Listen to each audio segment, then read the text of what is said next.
Hi, I'm Mario Guerra, the two-time former mayor of the great city of Downey. And I'm here today with my co-host for Talking Downey, Eric Pierce, the editor of the Downey Patriot. And you're watching Talking Downey with Mario and Eric.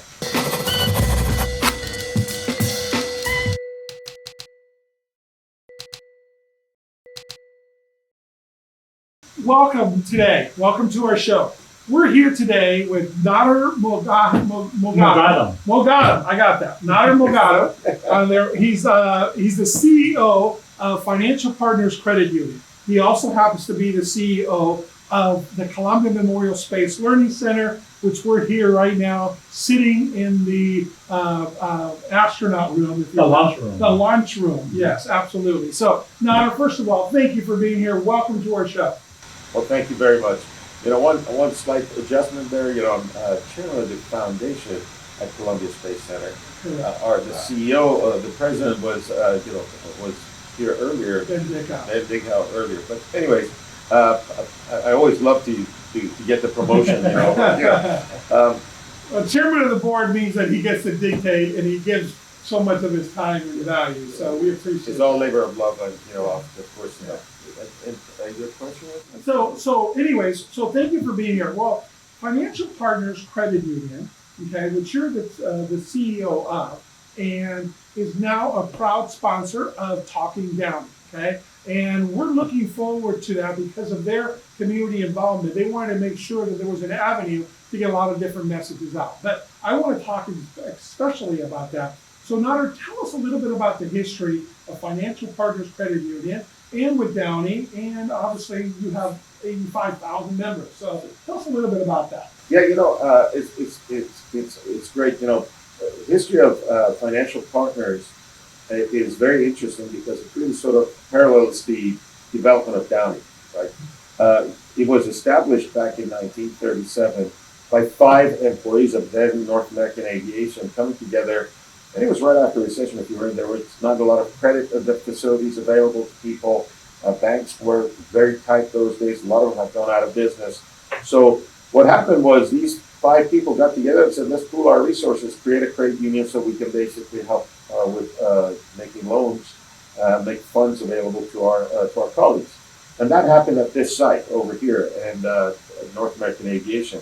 That little seed that they planted today is now 86,000. Actually, we've sort of grown since last stats was 86,000 and about $2 billion. I think we crossed the $2 billion mark this month, actually, and about over $3.1 billion in a loan servicing portfolio, which means that loans that we've made, but we're still servicing for our members, and we're proud to do that. So that little seed has really grown to become what it's become. And I doubt if those 5 people would ever dream that 85 years later, that it becomes the thing that it did become. So we're really proud of that legacy. And, can I share a couple of stories? Absolutely. I was looking at the first board minutes of the credit union, and the things that they were dealing with was as follows: that a loan application cannot be in pencil, and it has to be in ink. And the second, one of the other interesting things was that the loan payments could not be less than 25 cents, right? So we were talking obviously with small loans and small, things that really mattered to people at the time, and that tradition has continued since it's become what it's become today. It's been 85 years? 85 years. Actually, this is our 85th year anniversary this year. Yeah, and the reason we're doing this interview here at the Space Center is because of Financial Partners' long history in aerospace. Nader, when did you personally come to Financial Partners? When did you come to Downey? And I'm curious, what was your first impression of Downey at the time? Oh, all right. This is a good story because, it's going to start a little bit unique. I had interviewed, but I had not been at the facility in Downey. So I had the job, so I was coming in actually doing the paperwork first time. So that was my first time that I walked in the lobby of the credit union. At that time, as you may know, we're on Imperial Highway close to Paramount. And I got in the building, and we had man traps there, to kind of make sure that people are not armed when they come in.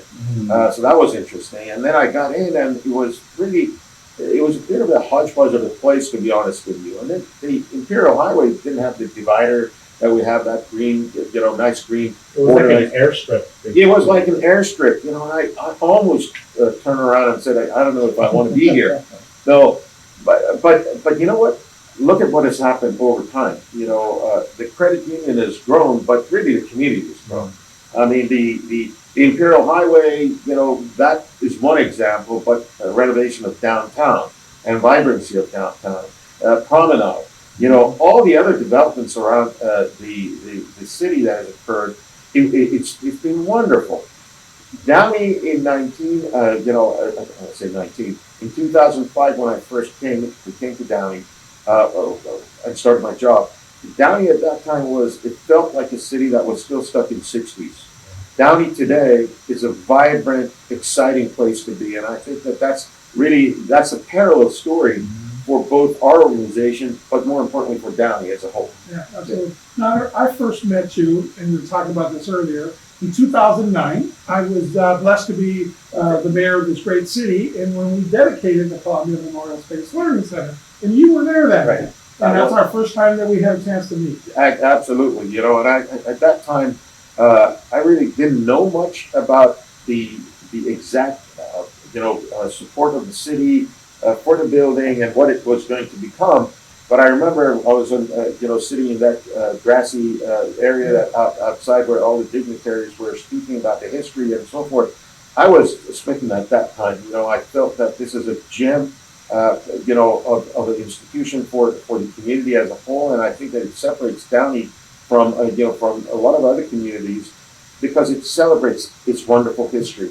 And I think that the communities that are, I've said it before and I'll say it again, communities that celebrate their history and go back to their roots to draw strength, for the future do really well. And I want to compliment the city fathers, and I know that you are central in that, and a number of other good friends that we have that were supporting it. They really planting that seed in this center and creating this forum for kids to come through and be exposed to STEM learning and higher learning and get excited about future space is wonderful. Yeah. So I just kudos to you guys on that. Thank you. And you've been a big part of that. I know financial partners, you sponsor the City of STEM, and you sponsor the Rocket Fever. So you continue to give back to the community and so forth. So to piggyback off of that, and it goes beyond the Space Center. I know as financial partner is so supportive of the Chamber of Commerce, the TLC Center, so many organizations. Gangs out of Downey. Gangs out of Downey.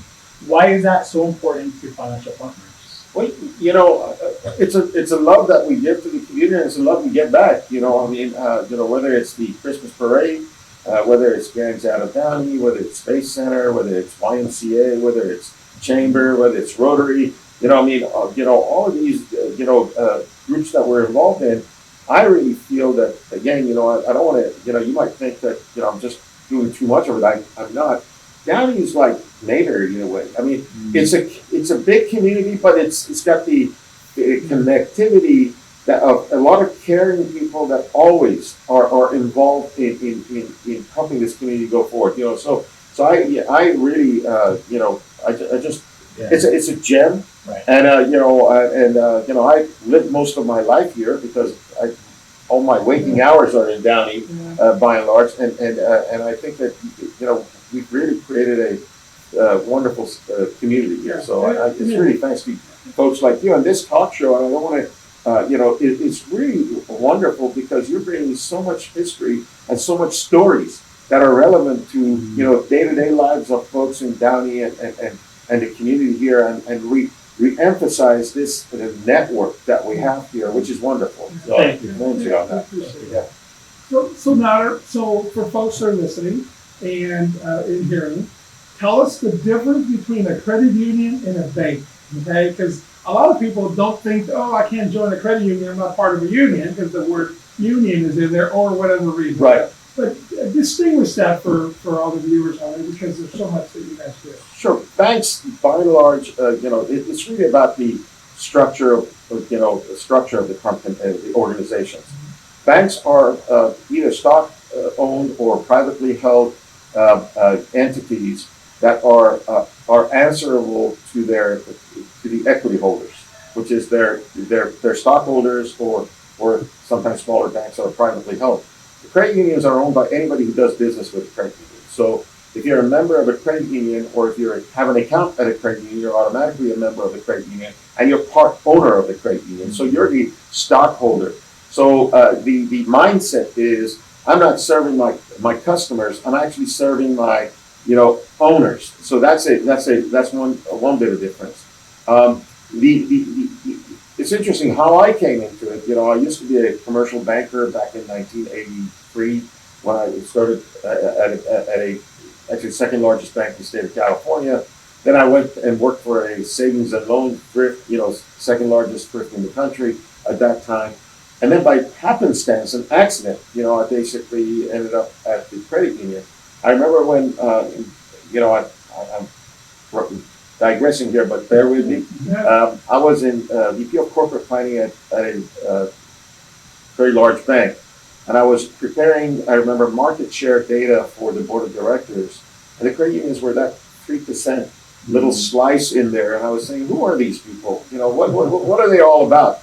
When I started working, and now, by the way, we're not 3% anymore. We've actually extended our market share. But what is interesting is that when I started working for a credit union, I really sort of enjoyed it because I actually am focused on giving back to the community.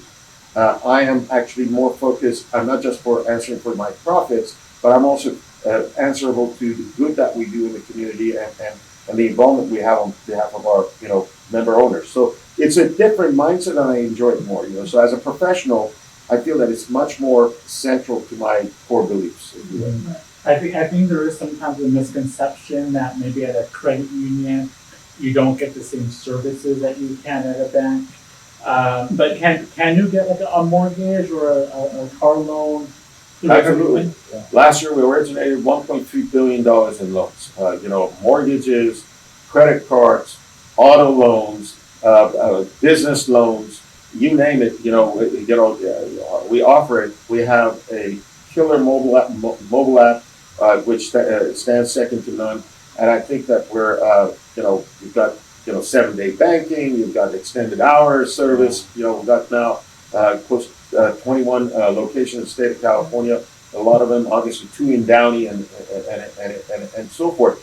So no, I think that because of our size, we can be actually way more innovative because we can bring products to the market or we can address unique needs out there a lot faster than maybe some of the larger folks may not be able to. Nader, the one thing that's always stood out to me, it's a credit union. It's not for profit. It's non-profit. Okay, so there is profit that's made, but that profit goes back to the members or to provide other services, lower interest rates or other things that you can do. So it's given back to it, but there's no stockholders. I mean, whatever profit goes back into the products or whatever. There's no Nader and Mario don't get any stocks off of it and make any profit on it or whoever. That's right. So, as a matter of fact, on that note, about 2 years ago, the Credit Union National Association did a survey, and in that survey, basically demonstrated that financial partners, credit unions in general, and financial partners in particular, we actually give back about $650 per year on average per member. That makes a difference, right, in terms of lower fees, better interest, and so forth compared to the other financial institutions. What I'm also proud is that average credit union in the state of California at that time, I think it was something between 200 and 300 give back, and ours was more than double that. So again, within our class, and credit unions are all, by the way, siblings. And so I'm really excited about the fact that not only us as a group of financial providers do really well by consumers, but also our credit union itself is also differentiating itself. So we're excited about that. I have a question, just speaking more generally. Technology today, it's changing every day. It's so advanced. You being in this industry, how do you adapt to technology changing? I mean, do you embrace it? How do you embrace it? How do you use it? You have to embrace it. And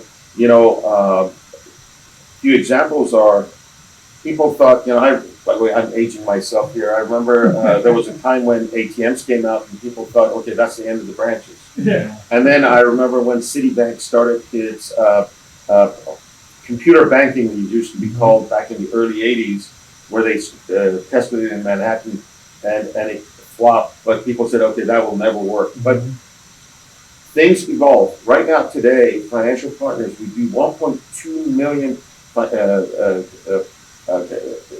transactions, monetary transactions a year in our mobile app.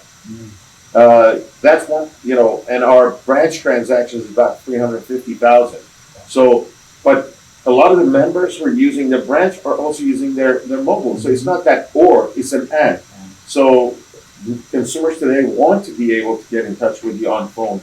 They can do that. They don't, if they lose their card, they want to be able to find you, Saturday night or Sunday, late at night. They can do that with financial partners. They want to have mobile access. They want to make payments through Zelle and other vehicles. They can do that through our app. So yeah, I mean, today it's not the issue of or, it's an and we're going to constantly have to find that and over and over again. For instance, one of the things that I'm really proud of is that our branches, many of them have video tellers. So when you go to our branch, you're actually, are interacting with your teller through a video screen. Well, a lot of people felt, that was a little, kind of I was weird. I'm an old guy. The first time I did this, I'm like, what? And now I love it. Yeah, and guess what happened in pandemic? When that hit, none of our branches closed. That's right. We're available always to the members. We didn't have because all we did was our tellers went home and they were basically serving the members from home through the video device. So that pandemic, frankly, it really Nita's mother of invention, as they say. We invented quite a lot of things, but we were also set up appropriately before it, so that we continued our service. So it's been interesting, Definitely. Well, Nader, your investments in our community, your investments here, by the way, anybody sees our beautiful building over on Imperial, how much remodeling and everything else right across from Apollo Park. So it's just gorgeous. And what's impressive is whenever you go inside, or at least when I've been inside, somebody greets you. There's like a real person there who greets you and asks how they can help you. Which doesn't seem like it's a big deal. Like if you go to other banks or other places, you don't get that anymore. No, they know that you're coming in, and that's the branch part, not let alone with the home office part of it and stuff like that. But you guys have used that conference room. We've had several community type board meetings there. So you guys have always been a big part of it. So, can I say something on that one? That building looks pretty nice from outside, but inside is a whole different world, isn't it? I mean, it's open, it's it's inviting, it's very functional. So we've really kind of taken it to the so from outside, we had to work with a shell that was given to us back from the early '80s, but inside of it is truly a really interesting environment. Well, Nader, we can't thank you enough for what financial partners and you personally do for Downey community and so many other communities. I know that you have 16 branches. Yes. 16 branches throughout in Southern California. And folks, this is a quality individual that's given back. I know for a fact he's on the National Credit Union Board. He's been president of the Credit Union League here of California and Nevada. And I can't name you how many other charitable boards that he's been, and industry-wide on there. He's a noted speaker and asked throughout the industry to come and give experience. We're lucky. We've had him for 18 years here at Financial Partner, and just as importantly, we've had him here in the community in the city of Downey, and as chairman of the chairman of the Columbia Memorial Space Learning Center. So we can't thank you enough for everything you continue to do. Now, is there any last words or anything that you want to? I'm a humble servant. I love to serve, and I truly am blessed with having being in a community like that has you guys. Ben earlier, and all the from Dr. Garcia to the city council members who are really great friends, to Juanas and the Rotary, it's just I actually have I think that I've won the lotto when I basically started here in 2005 and started making the connections that we have, and really appreciate it and appreciate the opportunity to be here today. I know we have several former mayors, former Mayor Alex Saab, former Mayor Rick Rodriguez, and several other ones, Meredith Perkins before he passed, God rest his peace, and Dave Downey, as you mentioned, but so many others that have thanked the world of financial partners and you personally. So, any final thoughts, sir? No, you nailed it. Just, how lucky we are to have financial partners. A business that is embracing its history here in Downey and is doing so much in the community. I think there will be so many other cities that would love to have financial partners. Yeah. But Downey's home to you, and thank you for what you're doing with that. We appreciate it. So, thank you for tuning in, and thank you, Financial Partners, for being our sponsor, and thank you, Nader, for sharing your expertise and your knowledge and your passion for our community. This is Mario Guerra and Talking Downey. Mario And Eric.